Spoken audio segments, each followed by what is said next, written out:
welcome back. Odds are if you're viewing this video, you've seen a series that came before it. So if you're one of those individuals, thank you so much for kind of coming back over and over again to see the steps as we laid out the process here. I'm not going to spend a whole lot of time reviewing what we did to get up until this point. I kind of feel like if you are watching this, you've probably seen that a little bit by now. So I'm just going to kind of cut to the chase and tell you what we're going to be doing here. It's really just the final stages of touch-up work. This is going to, in fact, be the last video in the series. Again, from a touch-up standpoint, there's not a lot to do here. It won't take very long. But let me just take a moment and review what the strategy is. I have a couple little areas in here that I think just could really kind of stand with a little bit of tweaking just to kind of finalize things and make it just look just a little bit better. Example of this would be the portal. There's a big, bold black outline around it. I'm just not fond of it. I want to get rid of it. And while I'm at it, I also want to get this portal to kind of fade in the background just a little bit. I want to kind of give the illusion that it's receding a little bit so the figures of Rick and Morty stand out a little bit more in the foreground. There is one other thing I think we might experiment with at the end, which is basically what we do with this after the whole thing's said and done. So stick with me. I got a couple of ideas to show you, and we'll get to it in just a moment. So let's start with the first plane, which is the portal. Now I'm going to go into my layer stack here, and what I've got here is just the layer that involves the portal just kind of sitting at the bottom of this entire stack, and that's where I kind of want to exclusively focus my attention. Now I'm going to be doing some manipulation to this portal layer, but I don't want to do anything that's not irreversible. So first things first, I'm going to duplicate the layer, and then I'm going to just work on the layer that's sitting on top so that I can make whatever changes I want, and if it just kind of goes too far or it's just too much to back out, I can just delete it and have the safe permanent layer kind of underneath of it that I can kind of always go back to for safety. As a matter of fact, what I'm going to do is I'm going to lock that layer just to make sure I don't accidentally do anything with it I don't want to. So I'm just going to work on the layer above it. And again, first task here is we're going to get rid of this bold black outline. Now, this is actually pretty simple. I'm just going to select the alpha lock on that layer, and then I can just go in, select the color that sits right on the edge of that separation between the line work and the portal itself, and then just start coloring it in. I should get a pretty good match here. Because it's sitting on its own layer, I don't really have to be all that safe with where I color outside the lines, because this is all kind of easy to take care of with this alpha lock on. Now, bear in mind, I don't want to scribble in the middle. Notice how it covers up some of the work I did in that portal area that I spent a long time working on. And by the way, if you are curious to see how I made the portal, or if you missed that video, I'll put a link up in the upper right hand corner there so you can see the video that just exclusively discusses how the portal was made. All right, now moving on. Got that intact. I'm also, as I mentioned before, I want to do a little bit of an adjustment here to get this to recede a little bit. So for this, I'm going to go into the magic wand tool. A couple little different things I can do here, and they're going to be very, very subtle in nature. I'm going to start by adjusting the hue, the saturation, the brightness, and I'm going to do that on the entire layer. So I'm going to make that selection, and I'm really going to kind of exclusively focus here on mostly just the saturation and the brightness, but again, very, very small tweaks. A little bit of change is going to make a big difference, and I actually don't want to change these greens too much. I kind of like the shade they are. So I am going to pull down the saturation just a little bit, not too much. Notice it's only about 8% or so, and I think that's more than enough. I'm going to just take a look at the brightness and just turn it up just a little bit, 53, and I think that's roughly what I want there. Again, all I'm looking to do here is just create a little bit of separation between the portal that I consider the background and the figures that I consider to be the foreground. And you can see just that slight little adjustment has really made these figures just stand out in just a slightly more bold sense. Now, I'm not quite done. There's one other tweak I want to try out, which is going into the Gaussian blur setting in that same magic wand tool. Again, Gaussian blur, little goes a long way on this. So I'm going to make this adjustment to the entire layer, and I'm going to slide the adjustment bar up here just slightly. So let's see what we get here. It's a little bit too much. I think roughly around the 2.5% mark is really all we need here. Again, I don't want much of a blur. The more I blur, the more it seems like it gets further back in the background. And remember, they're merging from this. This isn't that much of a separation. But I think we got something to work with here, and I'm going to stick with it. Now, just so we get an idea of what exactly it is that we accomplished, go ahead and compare that to the layer that we saved in case we needed to back it up. So let me kind of move this over so we can get a good view of it. And we'll just turn off the adjusted layer, and that's what it used to look like. Notice how the background and foreground kind of blended together a little bit there. And now we get a little bit more separation. I think that works a little bit better. All right.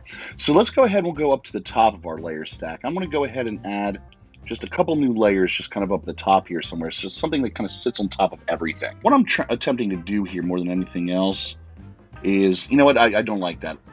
Let me try this. What we're going to do is we're going to select one of the lighter greenish yellow kind of colors out of our portal.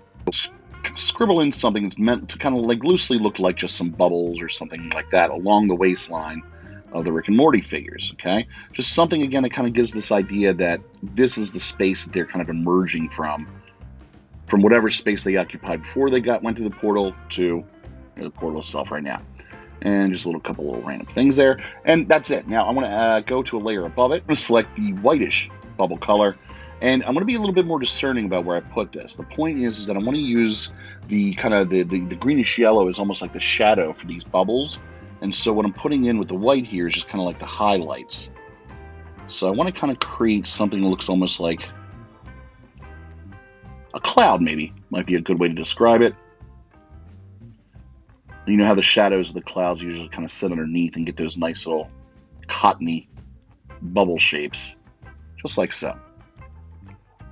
I'm going to try to do my best to stay away from anything that looks like a specific pattern. I want this to look really kind of as random as I possibly can make it. And really not put too much effort into it. Let me go ahead and I'm going to collapse the two layers together. And I think I'm going to go in here and I'm going to take a look at the hue and saturation on this one too. And maybe just take down the brightness a little bit. Take down the saturation a little bit. That'll just help it blend in with that a little bit more. We're largely looking at a finished piece at this point. Now, one of the things I always like to do is make sure I get my signature in there as a sake of just making sure that you have a nice completed piece that you're getting credit for. You know, never put yourself in a position where you're not getting credit for your own work, and a signature always helps with that. As a matter of fact, while I'm here, let me also mention that I have a video related to how to do really easy custom-made watermarks, and the watermarks are something that you can put on your piece as well that will help give you the opportunity to share your artwork on places like Instagram and you know, Reddit and Facebook without the risk of somebody just stealing it, cropping out your signature, and moving on. Watermarks are a really effective way to do this, especially if you have intent to sell your artwork. You can display it, but anybody that tries to kind of print it or use it is going to have that watermark all over it, which is kind of a ruined piece of work. Watermarks are very common for like Google images and stuff like that, but Procreate gives you a really easy way to make them custom. And what I actually use is I use my signature, or at least my logo, as my watermark. So again, I'll put a little card up in the upper right-hand corner there. Go check that out. It's actually been a pretty popular video, and a lot of people benefited from it. So last thing we're going to do here is just talk about what the possibilities are with this. I've got something here, but you know, I don't really have anything interesting going on in the background. The whole idea here is the portal leads somewhere. Can we see where that is? Maybe we put in some sort of a simple background where we just put in like a bluish black and some stars and we create space. Okay, nice and easy. There's also the potential here just to remove the background altogether. If I turn off the background color, I've now essentially got something that looks almost like a sticker. And again, if you're the sort of person that likes selling your artwork in that capacity, here's a way to kind of create that really easy. I'm going to do something a little bit different. I'm going to go ahead and take 3 fingers, and I'm going to drag them across the screen, so I pull up my copy and paste menu. So again, there's 3 fingers, drag it across the screen from just kind of one corner to the other, and you'll get this little menu. I'm going to hit copy all, and the reason for copy all is because I want to copy all the layers here. I haven't combined them all together. So if I don't choose combine all I'm going to be really making a copy of is the one layer I have selected in my stack. Copy all allows me to grab everything, and now from here I'm just going to go in the gallery and pull up a little something I've already prepared, which is just a little bit of a landscape right here. Something very typical of a Rick and Morty world. As a matter of fact, I think I used a still frame from the series for the reference. I did this a little while ago. So let me go ahead and open up my layer stack here. I'm going to add a layer on top, and then, again, triple swipe, 3-finger swipe across the screen, and now I'm going to use this menu to click on paste, and here's my Rick and Morty. Now, I'm not exactly sure that I want this signature here, so I might have to go delete that out later and try it again. But what I can do here is use my arrow tool to select, and I can kind of, you know, adjust the size or the location that appears on the screen. Maybe it's more over here, something like that, you know, blocking out that mount a little bit, and there we got something. All right. Now, one other thing I might also do here, just because, you know, I want to really have this kind of stand out on the landscape behind it. And it does seem to be a lot of bright colors meshing together here. One other thing I can also do is just add a layer in between the background layer and this portal layer. And what we can do here is just select maybe our yellowish blue, or excuse me, our yellowish green color, and then just brighten it up a little bit, and then pull out our soft airbrush. There we go. And what I'm going to do here is just put a very low opacity kind of blur around the edge of the portal here. Almost like kind of a glow, if you will, right? And, you know, there are some ways I can kind of dial this up a little bit. For instance, I can change this layer to a light type layer that would help that give that a little bit more glow. I could go into my brush settings and go into the luminosity type brushes that might make that a little bit better. I can even go back in here and get a much whiter color and kind of put that around here too, if that's more the look that I'm going for. There's a lot of possibilities here, a lot of opportunities to kind of experiment and just kind of see what works in terms of trying to get some sort of a separation between foreground and background, any way you want to kind of play with that. So I'm going to leave it at here. As I mentioned before, you know, in every other video so far, I'd like you to take the opportunity, if you haven't done so already, to subscribe, share, like, and of course, if you have any questions, leave some comments below.